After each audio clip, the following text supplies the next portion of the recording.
They told me I'd be frail by now, that by the time I was 70, I'd need a cabinet full of pills just to get through the day. My friends, even some of my own family, believed it too. It's just part of aging, they'd say, and maybe if I hadn't experienced what I have, I would have believed them. But here I am, 91 years old, not a single medication in my system, walking upright every morning, reading without glasses, and feeling like I've stolen something precious from time itself. People ask me how I do it. The answer isn't complicated, it's food. But not just any food, it's the right food, eaten the right way, rooted in time-tested traditions that most of us have forgotten. Let me take you back to when I was 63. I walked into my doctor's office expecting the usual: blood pressure cuff, routine blood tests, a smile and a handshake. But this time, he looked concerned. My cholesterol was high. My blood pressure had crept into dangerous territory. He was polite but firm. "We're going to need to start you on medication," he said. "This is how it begins. But don't worry, it's manageable." I nodded, but inside I was unsettled. I'd seen what a medicine cabinet full of prescriptions looked like. I'd watched my father take pill after pill, only to grow weaker. I didn't want that. I wasn't ready to be managed. That night, instead of filling the prescription, I started reading. I read everything I could get my hands on: medical journals, nutrition books, folk medicine from around the world. That's when I stumbled upon the concept of blue zones. Blue zones are regions in the world where people live significantly longer than average. Places like Okinawa, Japan, Sardinia, Italy, Nicoya, Costa Rica, Icaria, Greece, and Loma Linda, California. These weren't places with fancy hospitals or high-tech gadgets. These were communities of farmers, fishermen, elders who tended gardens and cooked meals from scratch.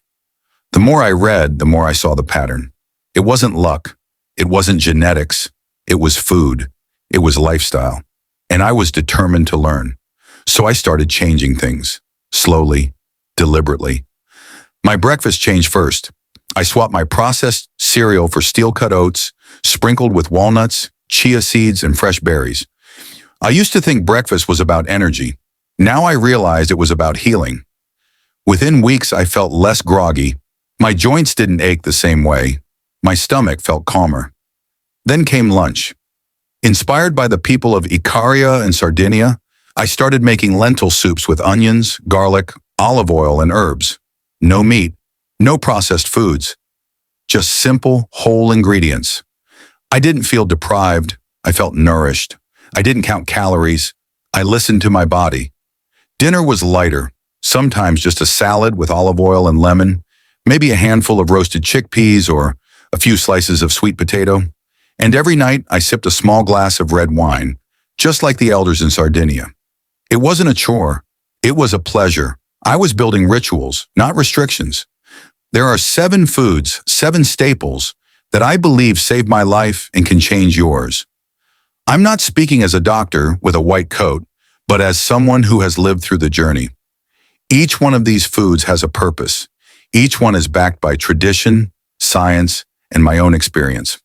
First, beans, the unsung heroes of nutrition. Every Blue Zone culture includes beans. They're affordable, rich in protein and fiber, and they stabilize blood sugar. I began eating black beans, lentils, and chickpeas daily. Not once in a while, daily. Soups, salads, spreads, stews. My digestion improved. My energy stabilized. I stopped craving sugar. My doctor couldn't believe the turnaround. Second, dark leafy greens. I fell in love with bitter greens: kale, mustard, dandelion. In Greece, people forage for these. They boil them, drizzle with olive oil, squeeze on some lemon. I started doing the same. Within a month, my inflammation markers dropped. My knees stopped swelling. I slept better. My skin even looked younger. Third, nuts. For years, I avoided them, fearing the fat. But the people of Loma Linda snack on almonds and walnuts daily. These fats are good fats. Fats your brain and heart love. I began eating a handful mid-morning and again in the evening. It curbed my hunger, lifted my mood, and helped my memory. Fourth, whole grains. Not the refined stuff that's stripped and bleached, but real grains: barley, brown rice, oats, farro. These became the base of my meals. I learned how to make them tasty, using herbs and spices. They kept me full, fueled my brain, and restored my gut health. Fifth, sweet potatoes, especially purple ones, rich in antioxidants. Okinawans eat them almost daily. I started roasting them, mashing them, adding them to salads. They're sweet without spiking blood sugar, and they feel like comfort food. Sixth, olive oil. Not just as a drizzle, but as a staple. Icarians and Sardinians use it liberally, and yet they have low rates of heart disease. I switched from butter to olive oil. I used it in every meal.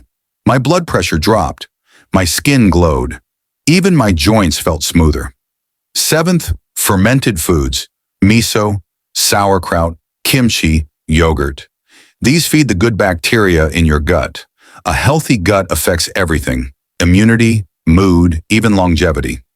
I started having a spoonful of sauerkraut with lunch, a bit of miso soup with dinner. I no longer felt bloated. I stopped getting sick as often.